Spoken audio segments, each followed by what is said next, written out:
السلام علیکم ورحمت الله وبرکاته. خویندرونو خدای دې وکړي چې ښه سهار ولرئ، خوشحاله اوسئ، روغ اوسئ،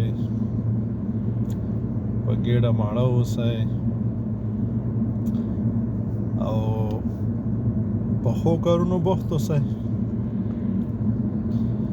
زموږ او ستاسو دنده ښې کړنې دي. نن مې راپام شو چې زموږ د ټولنې زیاتره برخې که ستاسو پام وي، ما یوه ورځ ویلي چې زموږ په ټولنه کې ډېر خلک چې په پښتو باندې ورتپل کېږي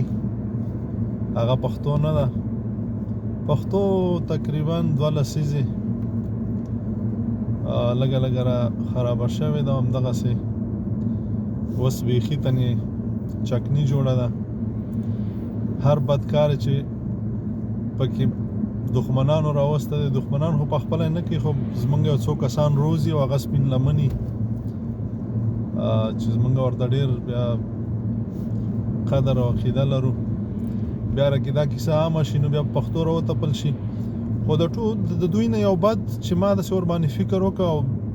زه بیا په هغه شي باندې اکثر خبره کوم چې هغه پخپله پکې ښکېل شم.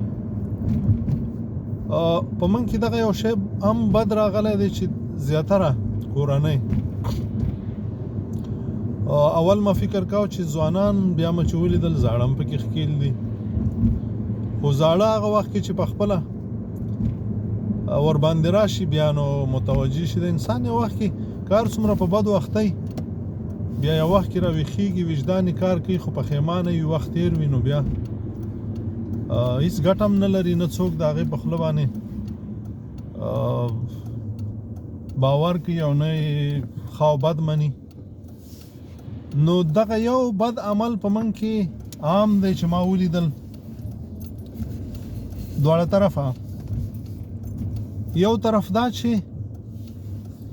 ځوانان زیاتره خپله کورنۍ پرېږدي، یعنی خپل مور پلار خویندې ورونه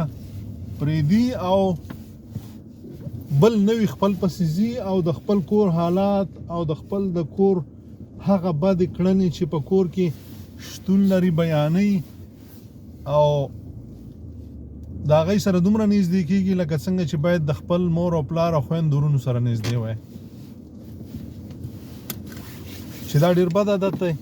په همدې باندې کورونه ورانېږي، کامونه هم په وران شو. مختصر یو بیلګه به درته وویل، لکه نن چې موږ یو خپل کام خپل ملت هم پرېښی، خپله خاوره هم پرېښی، د هغې دښمن سره لاس هم یو کړی دی او بس هغې ته یو همدغسې ذهنیت جوړ دی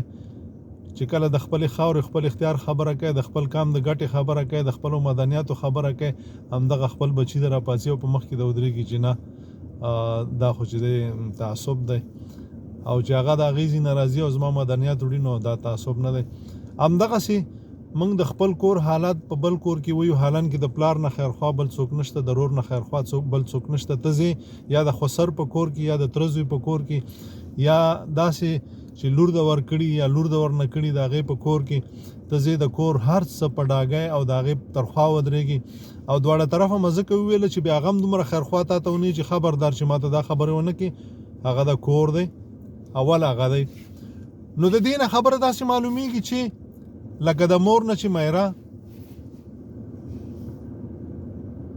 ګرانه وي او د مور نه چې میره زهیره وي، نو کار دواړه طرف نه په دې باندې خرابېږي او دا کار په موږ کې شته. موږ له پکار دي، ځوانانو له پکار دي چې باید داسې کار ونه کړه. د پلار نه د ورونو نه نږدې هېڅوک نشته، د خویندو نه نږدې هېڅوک نشته، د خپلې کورنۍ نه نږدې هېڅوک نشته، بیا درجې دي. د دې دا معنا نه ده چې ته د خپلوانو په مقابل کې ودرېږي، د دې معنا دا ده چې درجې دي، مور ده، پلار دی، خویندې دي، ورونه دي، ورپسې ځه، بیا خپل خپلوان دي، درجې لري. درجې به پرېږدی نه چې مور او پلار خو نه پېژنې، خواښې خسر د هغې نه نږدې دي، ورونه خو نه پېژنې اوښې د هغې نه نږدې دي، خویندې خو نه پېژنې خینې د هغې نه نږدې دي، مور پلار خویندې ورونه خو نه پېژنې تره زامن د هغې نه نږدې دي. نه، درجې دي. په درجو باندې چې ځې موږ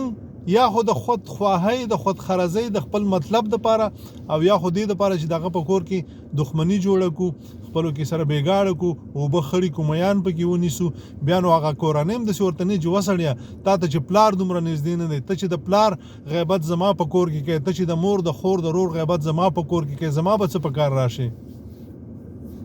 دا خبرې دي چې دې ته باید منګ او تاسې متوجه اوسو تر څو پورې چې منګه هغه خپلوالۍ چې خدای منګ ته ښودلي چې نږدې دي او ته یې لرې کوې مور او پلار خویندې وروڼه پرېږدې خو سر خواښې او خې نیسې ښه ورځ به نه ګورې او داسې نور الله مو ښاد و آباد لره دې شیانو ته ډېر متوجه اوسئ دا دی چې زموږ او ستاسې ټولنه نن په داسې شیانو اخته کړې ده چې چا مور وژلی چا پلار وژلی چا خور وژلی خور راپاڅېدلی رور یې وژلی او داسې نور ورپسې ځه ډېرې داسې کانې وشوې چې هغه کېږي چې باید نه وی شوی الله مو ښاد و آباد لره ژوندي اوسئ السلام علیکم ورحمت الله وبرکاته